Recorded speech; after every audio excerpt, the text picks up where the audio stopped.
I think the thing about Ochai that's beautiful is that all those awards are great and all, but guess what? He's going to go out there and he's going to prove it to you. I think you see he's still playing. His team, he makes his team better. He makes sure his team wins, and we can appreciate that. And he's never going to be the guy that needs more accolades. He's never going to be the guy that takes that stuff too much to heart.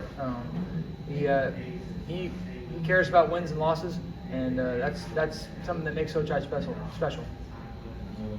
Mitch, that 20 season was one of your senior years.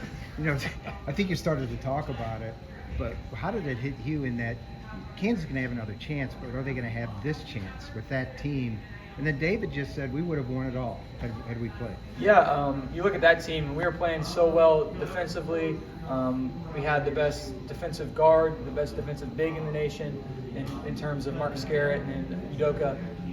Then we had the fastest guard in the nation in Devon. Then we had shooters all around. You had Ochai, Isaiah, Christian. There's just so many pieces that team had. It's kind of hard to say, but I think it's going to be really hard for another team like that to be replicated. But this team has an opportunity to, like I said, go out there and kind of avenge that season. We're excited with the opportunity. We also know what it means to so many people and what it means to those guys that didn't have that opportunity. Thanks. Here, and then Jeff. Mitch, if you could put yourself, when you're a freshman at Ironwood Ridge, you have this opportunity to be playing for a national championship. Can you kind of put yourself in that mindset? 15-year-old Mitch, if you tell yourself that you're going to be on this stage at this point.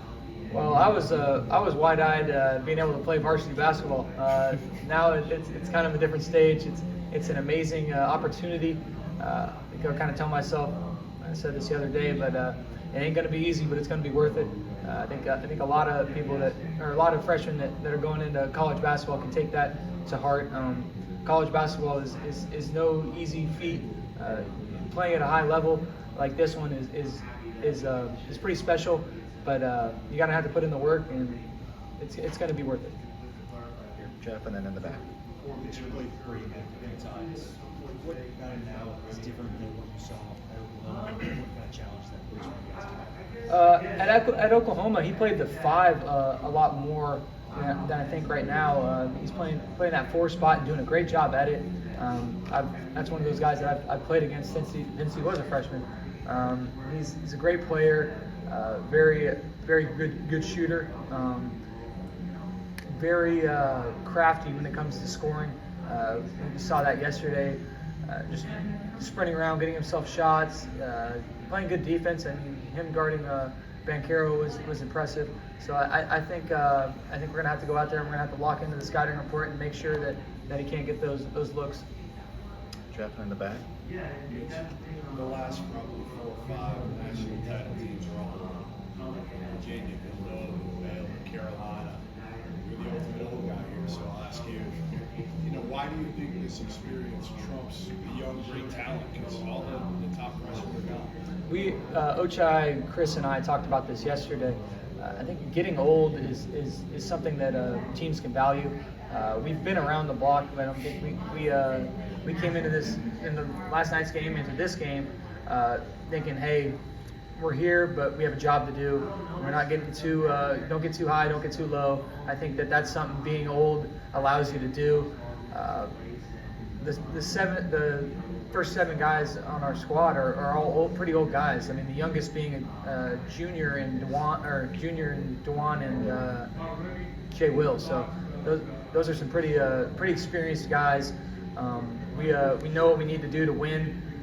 Coach Self has given us the template to win, and we just go out there and we follow that. And it's not too often we get rattled because we have that experience. Very back, and the next 2 will come from this side. Yeah, Mitch, you just kind of led into it, but you guys have the experience group, guys that have been here a while, a number of those guys. Talk about just the closeness of this group, and does that mean a little bit more that you guys didn't just come and play 1 year together and make a national title run, but you guys have really gotten to know each other and bonded over the years, and now you're doing this together? Yeah, this group's been together, and we lost in the second weekend. We've done that twice. We lost to Auburn together. We lost to USC together, and both of those I think have brought us closer together. We understand how that stung, and we understand how we didn't want to let that happen again. This is the closest group I've been a part of, just from the fact that we have been together for so long. Our locker room is super close. All these guys care about each other deeply, and it's pretty special to be a part of a group like this. It makes everything just that much more special, and that goes everywhere from managers to coaches. This group really is a tight-knit group, and I wish I could explain that more, but it's something you have to see to believe and be a part of it to believe it. Next two will come from here, then there. Mitch, have you thought much about tomorrow night? I mean, so much of the season is managing injuries, saving your legs, looking ahead, preparing for what's next. There's nothing after tomorrow. Have you thought about how you guys will sell out and what that will look like tomorrow night?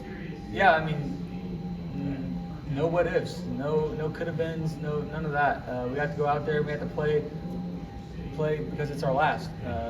For a bunch of these guys, this is going to be our last time on a college basketball court.